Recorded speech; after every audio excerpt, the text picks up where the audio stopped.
Bonjour à tous, aujourd'hui une nouvelle vidéo sur les vices de forme durant le contrôle fiscal. Alors, il est important de comprendre que lors d'un contrôle fiscal, l'administration peut faire des erreurs qui entraînent ou qui n'entraînent pas la nullité de la procédure. Et parmi le type d'erreur en termes de classification, il y a le vice de forme. Le vice de forme qui n'est pas à confondre avec le vice de procédure. Le vice de forme, c'est simplement lors d'un contrôle fiscal, donc durant cette procédure administrative, le manquement d'une mention obligatoire dans les documents qui vous sont remis. Alors, par exemple, une mention obligatoire, c'est l'identité complète et l'adresse numérique ou l'adresse du lieu où exerce le vérificateur qui mène les opérations de votre contrôle fiscal. Ça peut être l'absence d'une signature sur l'un des documents, je précise bien l'un des documents que l'administration fiscale vous fait parvenir. L'absence d'une signature entraîne la nullité de la procédure et la décharge des impositions supplémentaires à la fin de la procédure. Ça peut être aussi la non-compétence, l'incompétence du vérificateur, c'est-à-dire que par exemple le vérificateur géographiquement n'est pas situé dans le ressort de votre contrôle fiscal.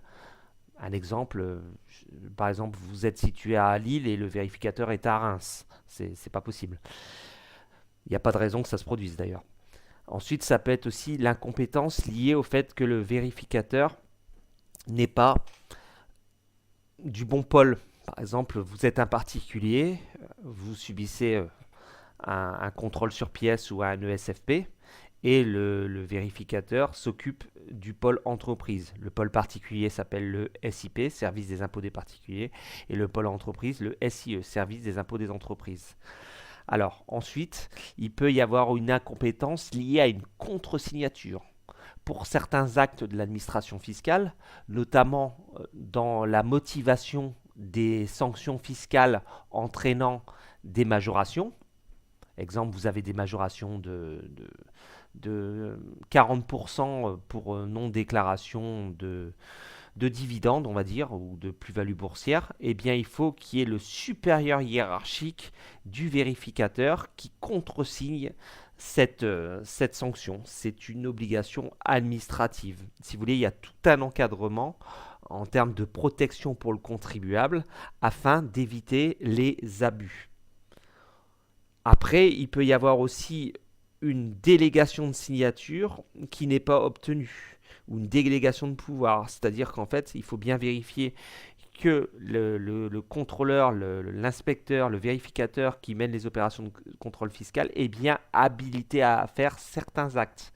Exemple concret, en termes de recherche administrative internationale, donc pour voir contrôler si vous avez des comptes non déclarés à l'étranger, le grade d'inspecteur des finances publiques ne suffit pas pour mener les opérations.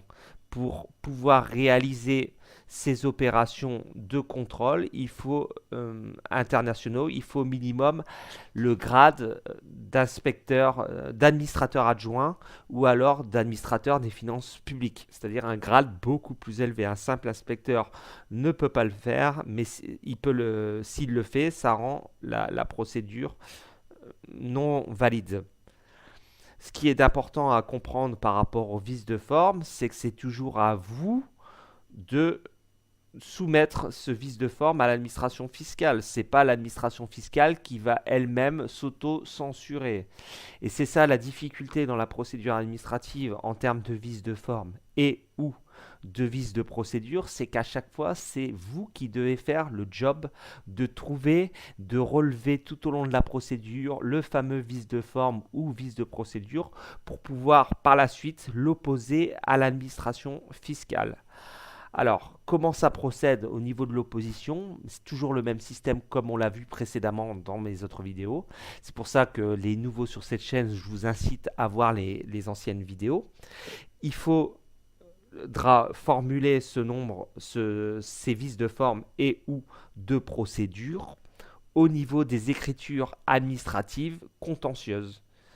D'où la référence à la vidéo sur les écritures administratives contentieuses afin de montrer à l'administration fiscale que vous avez bien en votre possession ce vice de forme et ou de procédure. Il suffit pas uniquement de nommer le vice de forme et ou de procédure, mais par rapport aux éléments que je vous ai donnés, de trouver aussi une jurisprudence, une décision du Conseil d'État ou alors un article du bulletin officiel des impôts pour marquer le vice de forme et ou de procédure. Je m'explique. Si vous dites, par exemple, il manque la signature du vérificateur sur, on va dire, la proposition de rectification, quelque chose qui entraîne la nullité de la procédure, eh bien, vous pensez bien que l'administration fiscale, elle va faire la sourde oreille. Par contre, si vous mettez l'article du bulletin officiel des impôts qui est référencé, et donc pour retrouver, vous tapez par exemple mention obligatoire dans un contrôle fiscal et on va vous les afficher. Donc vous mettez bien l'article concerné. Alors là, ça va être beaucoup plus difficile à l'administration fiscale. Il faut toujours motiver en droit et en fait l'ensemble de vos prétentions. Ça ne suffit pas de dire il manque la signature ou alors un autre vice de forme. On ne m'a pas indiqué la mention du fait que je pouvais me faire assister du conseil de mon choix. Dans un contrôle fiscal, cette mention doit apparaître tout au long de la procédure, tout au long des documents que vous recevez de l'administration fiscale, en début de contrôle et dans la proposition de rectification et dans la réponse aux observations du contribuable, du fait que vous pouvez vous faire assister du conseil de votre choix. Si cette mention-là manque, ça entraîne la nullité de la procédure et la décharge des impositions supplémentaires que voulait l'administration fiscale. Donc c'est ça en fait le travail à faire. Donc surtout analysez bien les documents, les signatures, les mentions obligatoires, le grade du fonctionnaire qui vous contrôle et aussi les motivations qui vous sont données dans la proposition de rectification et dans la réponse aux observations du contribuable. Réponse aux observations du contribuable qui, je le rappelle, n'intervient que si vous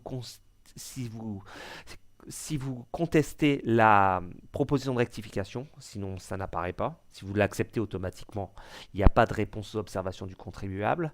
Et donc, surtout, analysez bien tous ces éléments que je vous ai donnés parce qu'il arrive parfois qu'un de ces éléments manque et il suffit que l'un de ces éléments manque pour entraîner la nullité de la procédure. Comme toujours, l'administration fiscale ne voudra pas lâcher le morceau, comme on dit communément.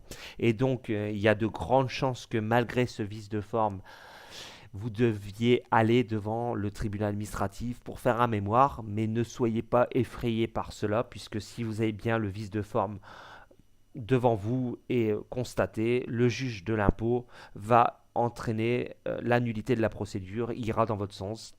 N'oubliez pas, les juges sont indépendants. Quand vous avez un mémoire en droit fiscal, vous n'êtes plus dans la machine de l'administration fiscale. Ce ne sont plus des collègues entre eux qui donc couvrent leurs collègues. Et cette fois-ci, c'est un juge qui est complètement indépendant.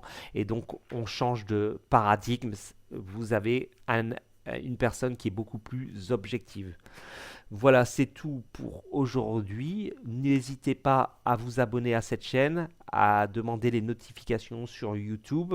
Je vais revenir sur d'autres vidéos. Donc toujours le but, c'est de faire des vidéos diversifiées à la fois sur les aspects du contrôle fiscal et de la procédure administrative liée au contrôle fiscal, mais aussi sur les placements financiers. Pourquoi ces deux choses? Parce que je pense que c'est bien d'avoir une vision périphérique des choses où l'on parle de ces deux aspects. Il y a trop de vidéos où l'on ne parle que des placements financiers et pas d'autre chose. Et c'est important d'avoir une vision globale des choses dans votre stratégie à la fois d'investissement et aussi de vos compétences que vous allez développer en matière fiscale en me suivant tout au long de l'année. C'est tout pour aujourd'hui. Je vous souhaite une bonne journée. À bientôt.